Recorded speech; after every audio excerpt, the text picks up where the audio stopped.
রাজধানীর বাজারগুলোতে বড় সংকট বোতলজাত সয়াবিন তেলের। কিছু বাজারে সয়াবিন তেল হাওয়া হয়ে গেছে বলে অভিযোগ উঠছে। কারণ বাজারে ব্যবসায়ীরা বলছেন চাহিদার মাত্র 10% পাওয়া যাচ্ছে তেল। এদিকে নতুন দেশি আলু বিক্রি হচ্ছে 90 থেকে 100 টাকা, আর 5 টাকা কমে পুরনো আলু বিক্রি হচ্ছে 70 টাকা কেজি দরে। মানভেদে দেশি পেঁয়াজ বিক্রি হচ্ছে 110 টাকা, আর ভারতীয় পেঁয়াজ 90 থেকে 95 টাকায়। আরও 2 টাকা কমে BR28 চাল বিক্রি হচ্ছে 54 থেকে 55 টাকায়। সরবরাহ বাড়লেও 50 টাকার ওপরে বিক্রি হচ্ছে বেশিরভাগ শীতের মৌসুমী সবজি।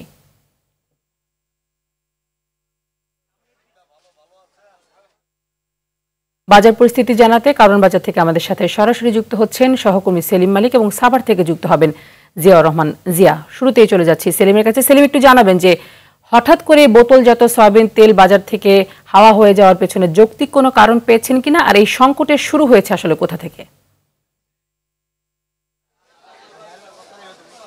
তারই বলা যেতে পারে আসলে তেলের বাজার এক ধরনের তেলেসমাতি কাণ্ড ঘটছে। আসলে সংকটটা যে কোথা থেকে শুরু হয়েছে আমি এটা জানার চেষ্টা করবো ব্যবসায়ীর কাছ থেকে। তবে একটা জিনিস জানিয়ে রাখি, সেটা হলো যে এই মুহূর্তে আমি রয়েছি রাজধানী কারণ বাজারে, যেটি কিন্তু রাজধানীতে সবচেয়ে বড় বাজার বলা যেতে পারে। এই বাজারে যে তেলের সংকট, আমি অন্যান্য বাজারে খোঁজ নিয়ে জেনেছি যে অন্যান্য বাজারে তেল প্রায় হাওয়া হয়ে গিয়েছে। এবং এই বাজারে কি পরিস্থিতি আমি ব্যবসায়ীর সাথে কথা বলে জানার চেষ্টা করব। আপনি বলবেন যে কি পরিমাণ তেল পাওয়া যাচ্ছে, নাকি তেল হাওয়া হয়ে গেছে? আসলে তেল আমরা যা পরিমাণ পাইতাম দেখা যাচ্ছে 20% 10% তেল আসতেছে। 10 লিটার 10 কার্টন তেলের অর্ডার দিলে 2 কার্টন দিচ্ছে, এবং ওটার সাথে সরিষার তেল নিতে হবে, পোলাও তেল নিতে হবে, আটা নিতে হবে। এভাবে ডিলার একবার সরবরাহ কমাই দিচ্ছে। এখন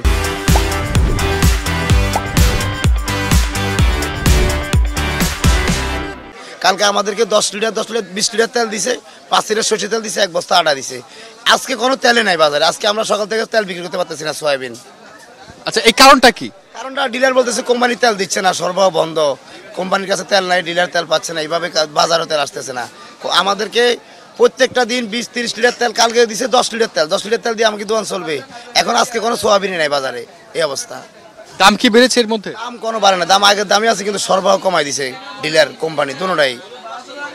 ধন্যবাদ। অর্থাৎ ডিলার পক্ষ থেকে কিন্তু আসলে তেলের যে সরবরাহ সেটি কিন্তু কমে দিয়েছে, এই কারণে তেলের এক ধরনের সংকট হয়েছে। এদিকে যদি আমি বাজারে অন্যান্য বিষয় বলি, যে চালের দাম কিন্তু এর মধ্যে কিছুটা কমেছে, বিশেষ করে BR28 জাতের চাল যেটি নতুন বাজারে আসতে শুরু করেছে, সেটি এই গত কয়েকদিনে 6 টাকা কমে এখন 56 টাকায়, 54 থেকে 56 টাকায় বিক্রি হচ্ছে। এছাড়া সবজির বাজার যদি বলি, সবজি কিন্তু এর মধ্যে চলে এসেছে শীতকালীন সবজি, কিন্তু দামটা কিন্তু সেই প্রেক্ষিতে কমছে না। এখন দেখা যাচ্ছে যে 50 টাকার উপরে বেশিরভাগ সবজি বিক্রি হচ্ছে, এবং কিছু সবজি শুধু ফুলকপি, বাঁধাকপি, শিম এবং মূলা, এইসব সবজি 50 টাকার নিচে আসে। বেশিরভাগ সবজি কিন্তু 100 টাকা ছুঁয়ে বলা যেতে পারে। এই মুহূর্তে আমাদের সাথে আরেকজন যুক্ত হচ্ছে, আমাদের সহকর্মী জিয়াউর রহমান জিয়া। তিনি সাভারে সবজির মাঠে রয়েছেন, তিনি সেখান থেকে জানাবেন যে আসলে শীতকালীন সবজির উৎপাদন কেমন হচ্ছে।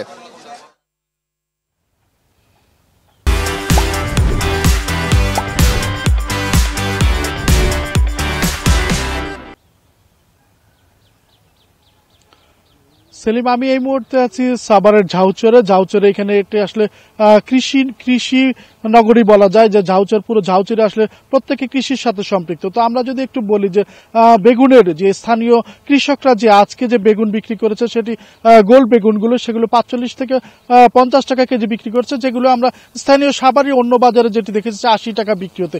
এছাড়া আমরা দেখেছি যে লম্বা বেগুনগুলো, সেগুলো তারা 30, 35, 40 টাকা বিক্রি করছে, যেগুলো স্থানীয় বাজারে 60 টাকা দরে বিক্রি হচ্ছে। এছাড়া যদি আমরা লাউ ধরি, ভালো জাতের যে লাউগুলো আছে, সে লাউগুলো তারা 50 থেকে 60 টাকা দরে বিক্রি করেছে, এবং এগুলো স্থানীয় বাজারেই আমরা যে দেখি যে এই লাউগুলো আমরা 80 টাকা বা 100 টাকা দরে কিনছি। এছাড়া আমরা যদি বলি সিমের দাম তারা ভালো যে স্থানীয় জাতের ছোট আকারের সিমগুলো রয়েছে, সেই সিমগুলো তারা 80 টাকা 90 টাকা কেজি বিক্রি করছে। সেই সিমগুলো আমরা স্থানীয় বাজারে 100 টাকা বা তার কিছু বেশি বিক্রি হচ্ছে।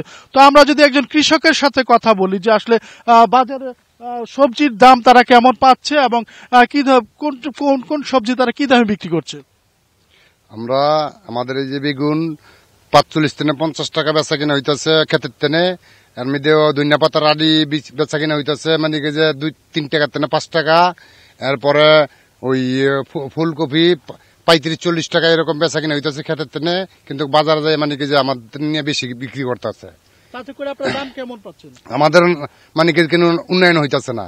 মানে সবচেয়ে মানে কি কৃষকের মানে কি সারের দাম বেশি, সরকার কৃষকের সারের দাম কমাই দিলে তাহলে আমরা মানে কি যে জনগণে কম সস্তায় খাওয়াইতে পারবো। উৎপাদন মানে কি যে যাই আছে উৎপাদন ঠিক আছে, কিন্তু মানে কি আমাদের সারের দাম মানে কি যে বেশি। কৃষক যিনি বলছিলেন যে আসলে উৎপাদনটা যা যা আছে তাতে তারা সন্তুষ্ট, তবে সারের দামটা বেশি হওয়াতে আসলে সবজির দামটা তাদেরকে একটু বেশি দরে বিক্রি করতে হচ্ছে, তবে যে দরে তারা বিক্রি করছেন তাতেও তাদের ঠিক মতো পোষাচ্ছে না। তবে এই সবজিগুলো আমরা স্থানীয় বাজারেই দেখি যে যদি নিকটবর্তী বাজারে যাই সাভারেরই, সেগুলোতে 20 টাকা বা 25 টাকা দরে বেশি বিক্রি হচ্ছে। আসলে কৃষকের থেকে স্থানীয় 1 কিলোমিটার বা তার থেকে একটু দূরে গিয়েই সে সবজিগুলোর দাম 20 থেকে 25 টাকা বেড়ে যাচ্ছে। তো এই ছিল তানি সাভারের বাজারের সর্বশেষ পরিস্থিতি। সেলিম এবং জিয়া, আপনাদের দুজনকে ধন্যবাদ।